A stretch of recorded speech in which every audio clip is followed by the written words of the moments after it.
Jūsu uzmanībai visai interesanta digitālā fotokamera Samsung ST550. Tās lielākā unikalitāte slēpjas otrajā LCD ekrāniņā, kas izvietots kameras priekšpusē. Kam tāds vajadzīgs un ko ar to iesākt, par to vairāk jums pastāstīs Dinārs, kas ar šo kameru kādu laiku ir paspēlējies. Pirms tam vēl piebildīsim, ka arī kameras aizmugure ir interesanti, jo tur nav nevienas vadības pogas. Visi iestatījumi un darbības tiek veikts izmantojot skārienu ekrānu.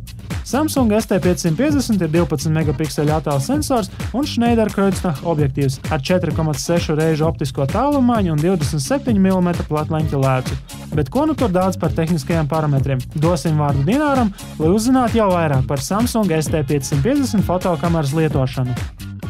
Šoreiz uz 3 dienām manā lietošanā bija šāds jaunākais Samsung fotoaparāts, kurš patiesībā ir samērā revolucionārs un būtībā ar vienu ļoti svarīgu lietu, proti šis ir pirmais 2 ekrānu fotoaparāts. Viens, protams, ir šis lielais aizmugurē, tradicionālais, bet, lai cik tas nebūtu dīvaini, es pat varu ieslēgt. Šeit priekšā ir vēl viens ekrāns, ko kā pats ražotājs uzsver, kura galvenā īpašība ir, lai ļaudis, kas iecienījuši sevi fotografēt paši, varētu vienkārši šādi apgriezt aparātu otrādi un sanāca labi. Un sevi nofotografēt paši personīgi. Man ir bijuši arī agrāk Samsung fotoaparāti. Viņi jau ir centušies arī agrāk, kā es biju ievērojis, izveidot kaut kādas palīgi ierīces sevis fotografēšanā, respektīvi uzliekot blakus objektīvam tādu mazu, nopulētu, aplītu punktiņu, kas it kā kalpoja kā spogulīts. Bet ar to, protams, tā iespēja sevi iecentrēt precīzi kadrā bija stipri apšaubām, lai gan, protams, iespējams. Bet tagad, protams, ar šādu ekrānu šī iespēja ir, es teikšu, perfekta. Tā kā visiem sevis fotografēt mīļotājiem, beidzot šis ir īstais fotoaparāts.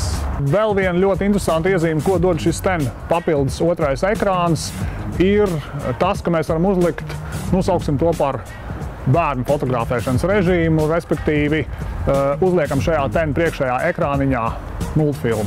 Un tātad pavēršot šo aparātu pret mazuli, viņš visticamākais aizrausies ar šīs multenes skatīšanos un pievērsīsies tieši objektīvam, tā kā mēs varēsim perfekti noķert viņa skatienu. Tas arī tā varētu būt. Jau iepriekšējiem Samsung modeļiem arī šim fotoaparātam ir vairākas papildus funkcijas, piemēram, šī smaidu funkcija, kad mēs arī tīpaši fotografējot sevi, varam kaut vai nolikt šo aparātu sev priekšā, pasmaidīt, un mums pat nav jādomā, kur atrodas šī fotoaparāta fotografēšanas poga, viņš automātiski reaģējot uz šo smaidu mums arī nofotografē. Vēl viena interesanta šī fotoaparāta iezīme ir tas, ka, kā mēs varam redzēt, šeit aizmugurē blakus ekrānam nekā nav. Tas ir tāpēc, ka šis ir skārienjūtīgais ekrāns. Protams, ļoti moderna iezīme. Mums ir ļoti ērti ar pirkstu palīdzību izvēlēties visas funkcijas. Jā, protams, tam ir arī savi trūkumi, jo kaut vai fotografējot sevi pašu, piemēram, pagriežot šo fotoaparātu pret sevi, un ja mēs viņu neturam pietiekoši uzmanīgi, teiksim šādi, roka pieskarās šim skārienjutīgajam ekrānam un automātiski palaižās visādas funkcijas. Vēl viena interesanta lieta šajā fotoaparātā ir tā saucamais kustības sensors, kad, piemēram, pārslēdzot dažādas fotografēšanas režīmus, mums nav jāieiet šajā izvēlnē, jāspaida podziņas. Mēs vienkārši varam pagāzt fotoaparātu uz priekšu vai uz aizmuguri un tīri automātiski viņš, piemēram, pārslēdz no fotografēšanas režīma uz filmēšanas režīmu. Kustības sensors darbojās lieliski arī, piemēram, apskatot mūsu nofotografētās bildes. Mums atliek vienkārši ieiet šajā bilžu apskates režīmā un pagāžot fotoaparātu uz vienu pusi vai uz otru pusi, mums šīs bildes paši automātiski pāršķirās.